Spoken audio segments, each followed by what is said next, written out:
Moving into 1 Timothy chapter 2, verse 2, Paul continues his directives on prayer by focusing on a particular group, for kings and all who are in authority, that we may lead a quiet and peaceable life in all godliness and reverence.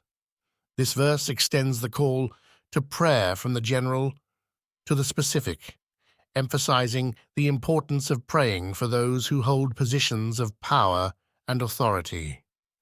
The reason for such prayers is profound and practical, aimed at creating a social environment conducive to both a peaceful existence and the practice of faith. The instruction to pray for rulers and those in positions of governmental power is particularly noteworthy given the historical context in which Paul was writing. Under Roman rule, Christians often faced persecution and were subject to the whims of political leaders who did not understand or respect their beliefs. By urging prayers for these leaders, Paul was not endorsing their policies or practices, but recognizing their influence on the daily lives and freedoms of Christians. By praying for these authorities, believers were essentially seeking God's intervention in their hearts and decisions, which could lead to more favorable conditions for the church to thrive and spread the gospel. This approach to prayer reflects a deep wisdom about the nature of God's sovereignty and human governance. It acknowledges that while human leaders hold power, it is God who ultimately controls history and the fate of nations.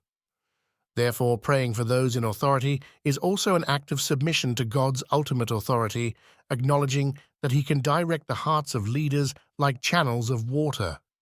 The specific outcome Paul desires from these prayers is that believers might lead a quiet and peaceable life in all godliness and reverence. This phrase captures the essence of what it means to live a life that is both undisturbed by turmoil and characterized by a deep commitment to living out one's faith. The words quiet and peaceable suggest a life free from external strife and turmoil, but they also imply an internal peace that comes from living in alignment with God's will. This internal peace is crucial because it allows believers to focus on deepening their relationship with God and living out their faith in a way that draws others to Christ. The terms godliness and reverence emphasize the nature of the life Paul envisions. Godliness refers to a visible manifestation of God's character through the life of a believer lived out in practical, everyday actions. Reverence involves a profound respect or awe for God that influences one's behavior and attitudes. Together, these characteristics define a life that not only adheres to the moral and ethical standards of the faith, but also demonstrates the transformative power of the gospel. Living such a life in the context of a society that may not share the same values or beliefs is challenging. It requires the stability and security that can often only come when authorities act justly and govern wisely. Thus, Paul's call to prayer is deeply strategic. It aims at the heart of societal stability, its leadership, seeking God's influence over those who shape laws, policies, and cultural norms. For believers today, this passage offers several practical applications.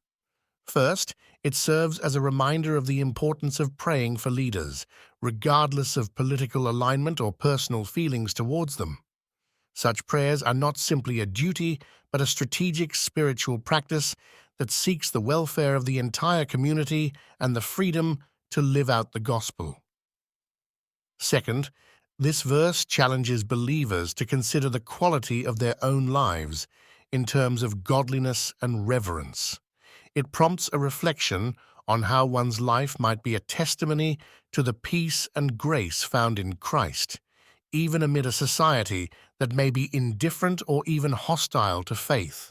Moreover, this passage encourages a broader view of Christian witness that includes not only personal morality, but also social engagement.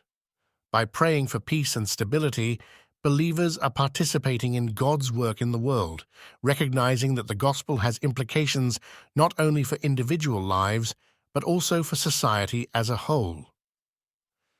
1 Timothy chapter 2, verse 2 is a powerful reminder of the intersection between faith, prayer, and public life.